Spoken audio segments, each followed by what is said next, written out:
আমার ননদ রে তুমি আরেকটা বিয়া করবা? একদম নারী নির্যাতনের মামলা দিয়া কিন্তু জেলের ভাত খাওয়া ছাড়ু। বেশি কথা কই না, বেশি কথা কইলে আপনার ননদরে এখন এই মুহূর্তে 3 কথা কই তালাক দিয়ে দেব। এই শয়তানকে থাপড়ায় দাঁত নিশা ফালায় দাও। যাও।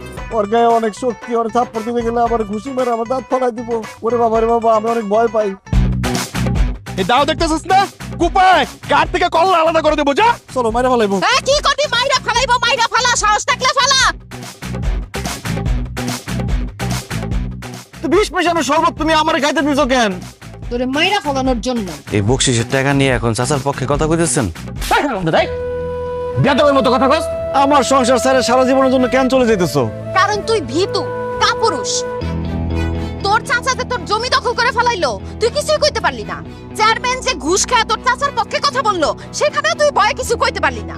মানুষ আমগো গরু, ছাগল, ফল, ফ্রুট সবকিছু নিয়ে যায়, তুই ভয়ে কিচ্ছু কস না। আজকে থেকে আপনার যা যা খেতে মন চাইবে খাবেন, আর যা যা করতে ইচ্ছা হবে করবেন। কেন ডাক্তার সাহেব? কারণ আপনি আর বেশি দিন বাঁচবেন না।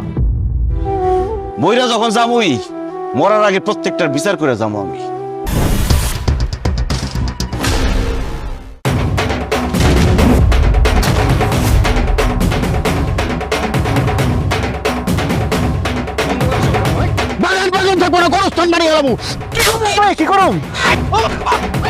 আমার বোন তোরে ভালোবাসা বিয়ে করছে, আর তুই সামান্য করে টাকার জন্য আমার বোনকে তালাক দিতে চাস?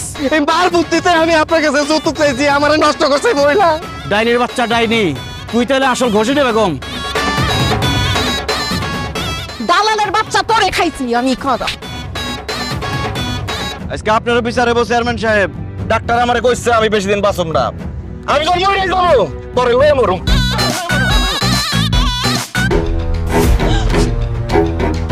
আরে মরি নাই, সরব। আমার যেহেতু আপনার পছন্দই না, তাই আপনার মেয়েরে আপনার বাড়িতে নিয়ে গিয়ে আপনার পছন্দ মতো একটা পাত্রের কাছে বিয়ে দেন।